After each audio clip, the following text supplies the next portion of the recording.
kurie yra nedorėliai, vagišiai, kišenvagiai ar šiaip. Pasižiūrėkite štai šį veidą. Aš net negaliu žiūrėti, man taip baisu. Nes šis veidas, kai aš jį pamatau ir įsivaizduoju, kiek vargšų vaikų buvo apgautų. Todėl, kad jis pasakė, kad anam Nemuno krante parduoda saldainius už dyką. Ir vaikai bėgo ten. Paskui pasiklydo, nerado. Siaubas.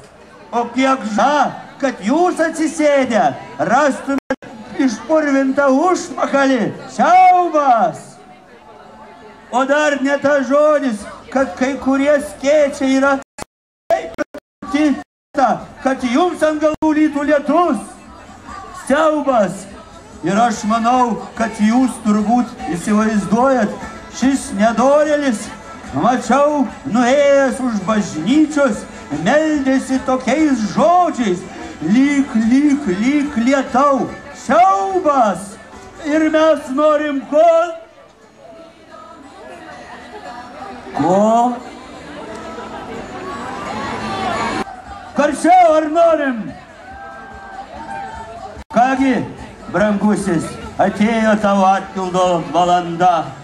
Ir mums, miestiečiai, pasiūlykit, kągi mums reikia padaryti. Ar mes norim jį pakarti? Ar mes norim jam nukirsti galvą?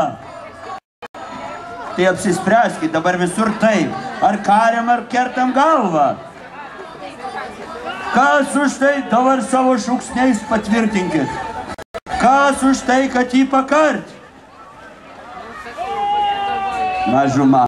Kas už tai, kad jam nukirs galvą? O čia, kaip jisai stena. Taip. Kunigėlis pasižiūri į jo akis, nes nori pasižiūrėti, ar tikrai žmogus nemiega. Nes ką jau miegantį, jūs suprantat, bausti negalima. Taip. Visi skanduokim, paleisti. Paleisti. Dievas saugos, tėvūnie, mes jį vėl pasodinsim į cypę ir tėvų pasėdės. Na, bet išsaugos bent gyvybę. Todėl paruoškit budrę jį ketvirčiavimui. O!